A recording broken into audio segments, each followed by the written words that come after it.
수원지방법원이 지난 19일 용인시 처인구 남사면 방아리 개발토지 사기 사건과 관련해 특정 경제범죄 가중처벌 등에 관한 법률 위반 배임 혐의로 S씨와 Y씨에게 징역 4년씩을 각각 선고했습니다.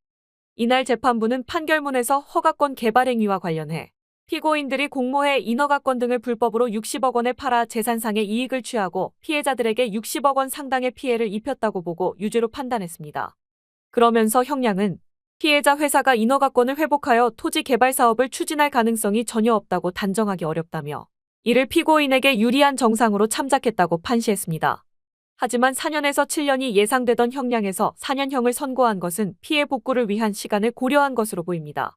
수원지법의 이번 판결은 피해자 수와 피해 금액의 심각성을 고려한 중대한 결정으로 평가되고 있습니다.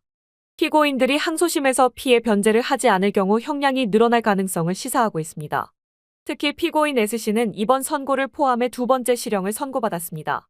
S씨는 지난해 9월 자격모용 등 혐의로 징역 6개월의 실형을 선고받았으며 방아리 사건, 당진 사건, 화성 사건 등을 포함해 다수의 배임 및 사기 사건에 연루된 것으로 알려졌습니다.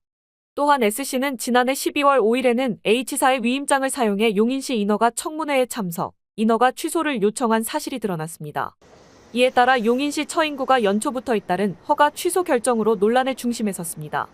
지난 1월 3일 처인구 건축관은 방아리 인허가권자인 주끌모의 건축행위 허가권을 취소한 데 이어 1월 18일에는 기업지원과가 H사의 공장 설립 허가권을 취소했습니다. 이후 아시아인터내셔널 측은 즉각 반발하며 법적 대응을 예고했으며 허가 취소 결정에 대한 집행정지 신청과 함께 본안 소송인 행정소송을 제기할 방침이라고 밝혔습니다. 아시아인터내셔널이 예고한 대로 집행정지 신청과 행정소송을 제기할 경우 법정 공방으로 이어질 것으로 보입니다. 이번 소송 결과에 따라 향후 용인시의 개발 관련 정책 방향에도 영향을 미칠 것으로 예상됩니다. 한편 S씨 사건과 관련한 피해자는 30여 명에 이르고 피해 금액은 100억 원을 초과하는 것으로 추산됩니다. 팍스경제TV였습니다.